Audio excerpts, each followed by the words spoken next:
Undang-Undang Hukum Pidana KUHP dan Kitab Undang-Undang Hukum Acara Dan Pidana. KUHP baru diatur soal hukuman. Berlaku hari ini. KUHP baru ini hadir dengan satu klaim besar bahwa hukum acara pidana di Indonesia itu sedang diperbaharui, dipersepsikan lebih modern, lebih efektif, dan diharapkan mungkin lebih relevan dengan tantangan zaman. Tapi setelah saya baca, seharusnya ini membuat kita harus berhenti sejenak, minimal untuk berpikir.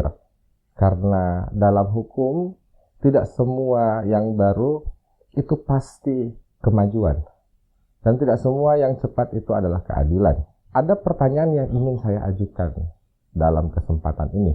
Tapi ini bukan pertanyaan teknis, melainkan pertanyaan dari ide-ide yang paling fundamental terhadap hukum acara pidana. Apakah KUHP baru itu benar-benar memperkuat keadilan, atau justru sedang merapikan cara negara menggunakan kekuasaannya? Problem yang jarang diperiksa oleh narasi yang berkembang, khususnya kritik tentang KUHP hari ini, bahwa KUHP itu dibangun berdasarkan asumsi yang cenderung terdengar masuk akal, di mana dia melihat bahwa problem utama penegakan hukum pidana kita adalah prosedur yang lambat, berbelit, dan tidak efisien.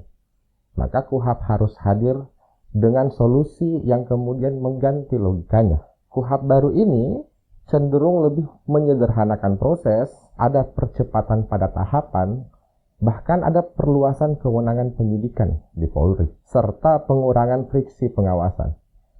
Tapi disinilah sebenarnya persoalan utama yang muncul, karena siapa yang harus mendefinisikan efisiensi ini?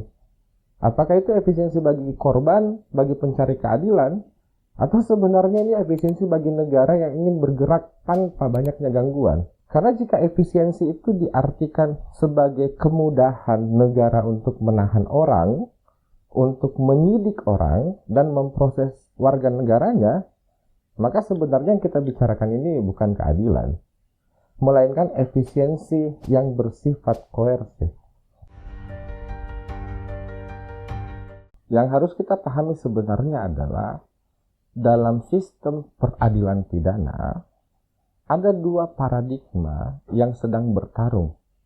Ini bisa kita lihat dari tesisnya Herbert L. Packer, di mana Herbert L. Packer ini menawarkan atau mengajukan dua paradigma utama yang sebenarnya tidak berbicara tentang pasal, tapi tentang watak negara dalam peradilan pidana. Herbert Packer kemudian mengatakan bahwa sistem peradilan pidana di dunia ini itu diajukan dalam dua model.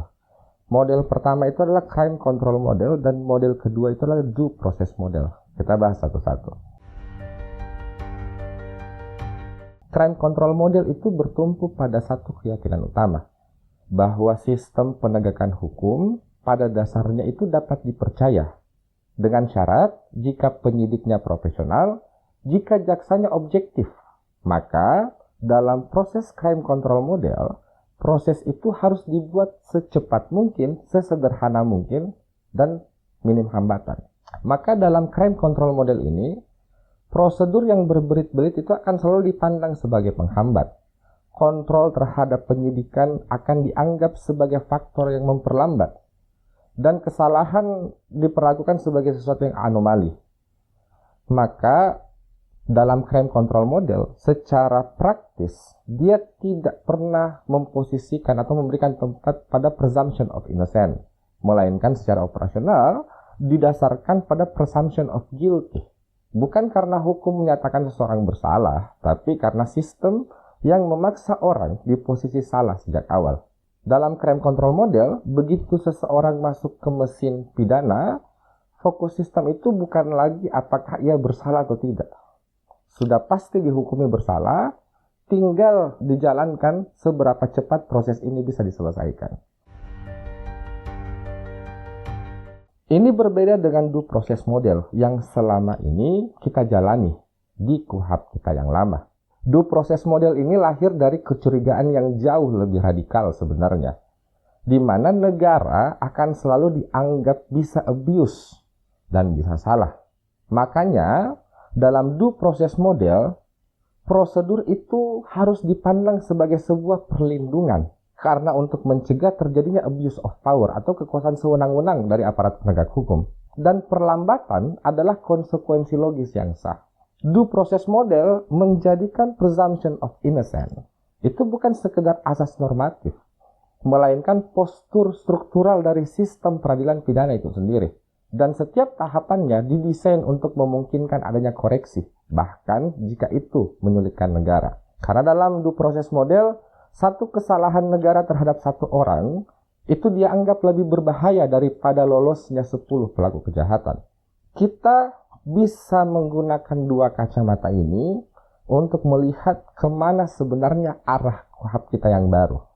Apakah KUHP kita yang baru lebih condong ke due process model atau ke crime control model?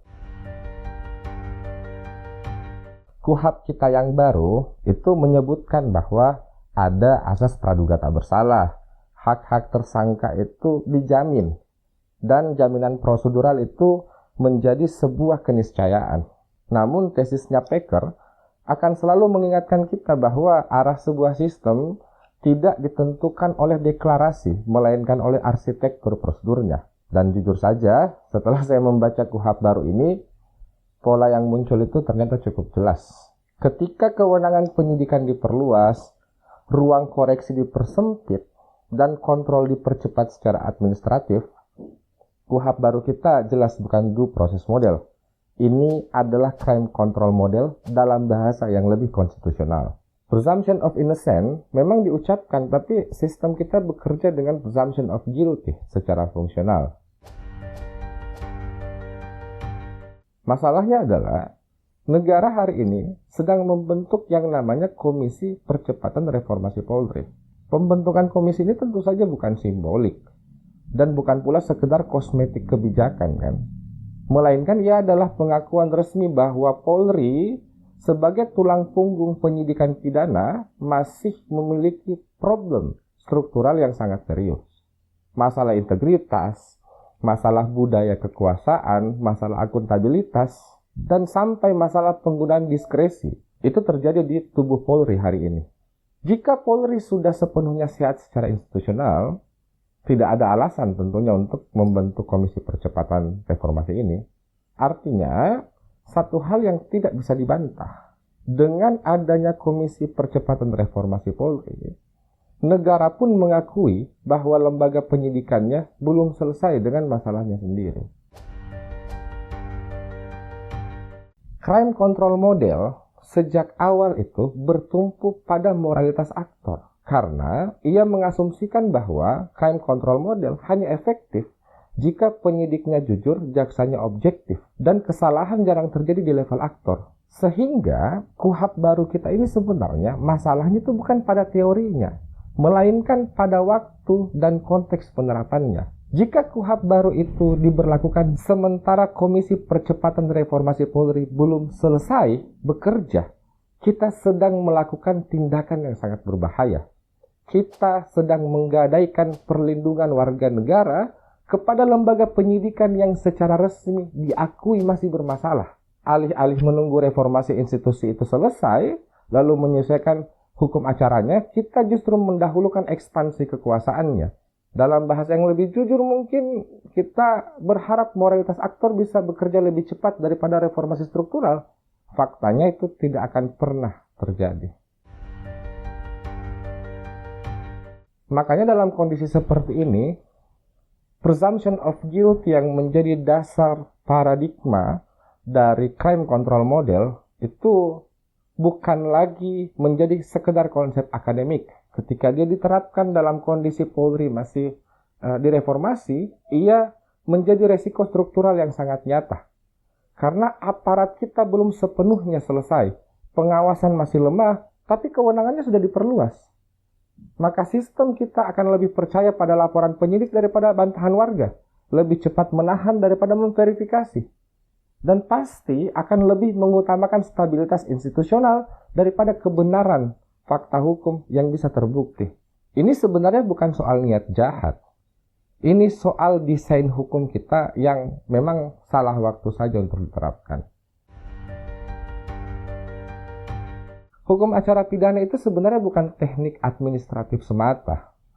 Tapi hukum acara pidana itu adalah etika negara dalam menyentuh tubuh dan kebebasan warganya. Maka setiap KUHP itu haruslah menjadi pilihan moral. Apakah negara lebih takut pada kejahatan atau negara lebih takut pada kesalahannya sendiri?